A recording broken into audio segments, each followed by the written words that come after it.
Hello, teacher. Hello, students. Welcome to today's lesson on fluid statics.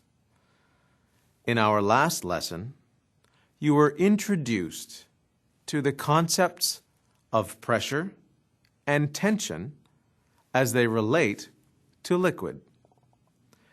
You learned the terms atmospheric pressure and absolute pressure, as well as density and displacement.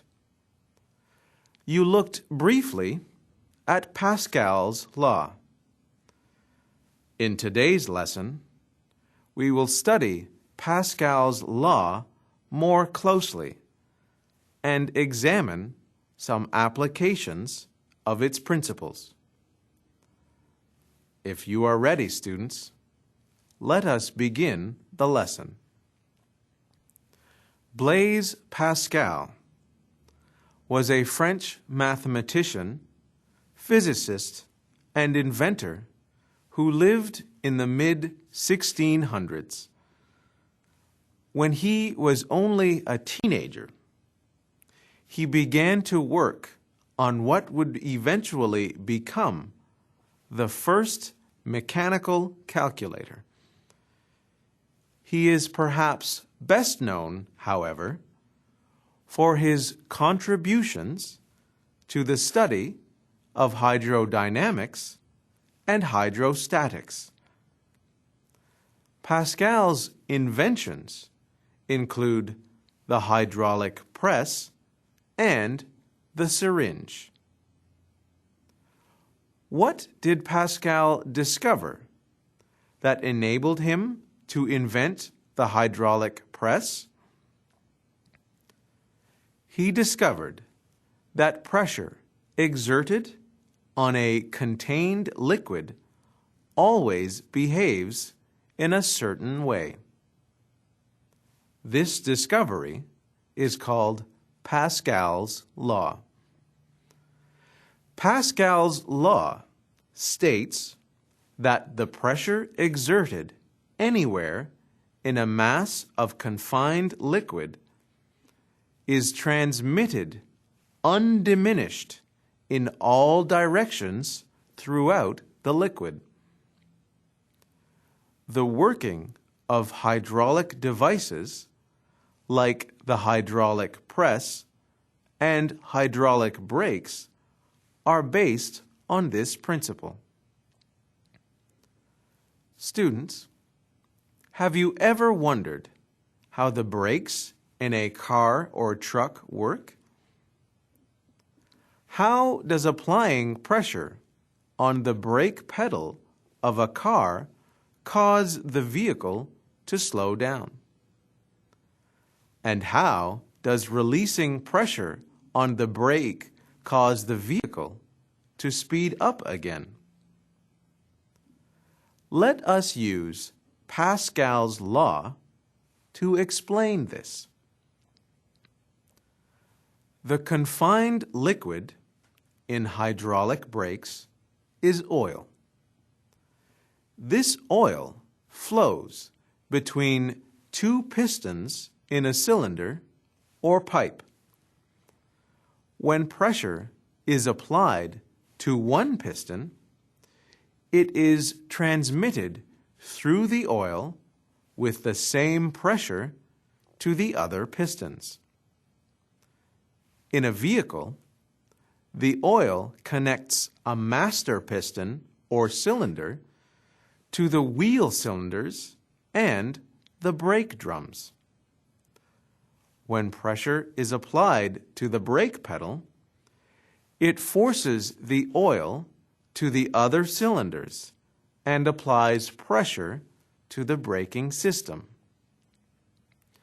When the pedal is released, the oil flows back out of the wheel cylinders to the master cylinders, and the pressure is released from the brake shoe. Students, please pair up with a classmate. Discuss what you have just seen and in your own words, explain how hydraulic brakes demonstrate Pascal's law. Students, let's get ready. Begin.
Time's up.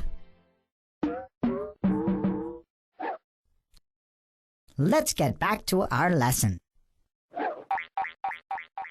Welcome back, everyone. Were you able to come up with an explanation of how hydraulic brakes demonstrate Pascal's law? You might have answered something like this. When the pressure of the brake pedal is applied to the confined oil in the cylinders, the force is transmitted equally in all directions to move the necessary pistons. Pascal's law can also be expressed in an equation. Since the law says that the pressure at one area is equal to the pressure at another area in a confined liquid, our equation states that force 1 over area 1 is equal to force 2 over area 2. What is important to note about this equation is that a small force on a small area is equal to a large force on a large area. This means that a hydraulic press can be used to multiply force. Students, let us use the brake pedal as an example again. The force on a brake pedal is 2 newtons, shown here as N. The cross-sectional area of the pedal is 0.05 meters squared. If the area of the brake drum is 0.045 meters squared, what is the force on the brake drum? Please find the answer to the question, students. Students, let's get ready. Begin.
Time's up. Let's get back to our lesson. Hello again, students. Was your answer 1.8 newtons? Excellent work. To find the force on the brake drum, we substitute the known values for force and area into the equation and solve for the unknown force. The brake drum has a smaller area. Therefore, in order for our equation to be true, it will also have a smaller force, 1.8 newtons. There are many other practical examples of Pascal's law. In a hydraulic lift, a small force over a small area is transformed into a large force over a large area. This allows a small force to lift a large object, as seen here.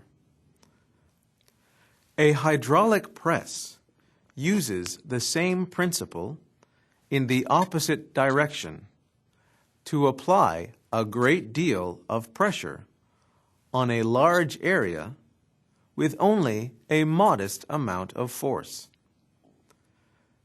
Pascal's discovery has proven very important for industrial advancements. Students, you may recall that earlier in the lesson, I mentioned that Pascal invented the syringe. Is a syringe an example of hydraulics? Not exactly. A syringe uses atmospheric pressure to dispel liquid or air. When you pull back on the plunger of a syringe, you increase the volume and the pressure inside the syringe. This creates a vacuum. Material will seek to fill this vacuum. When the plunger is depressed, the material inside of the syringe is forced out. You have probably seen syringes at medical centers or health clinics.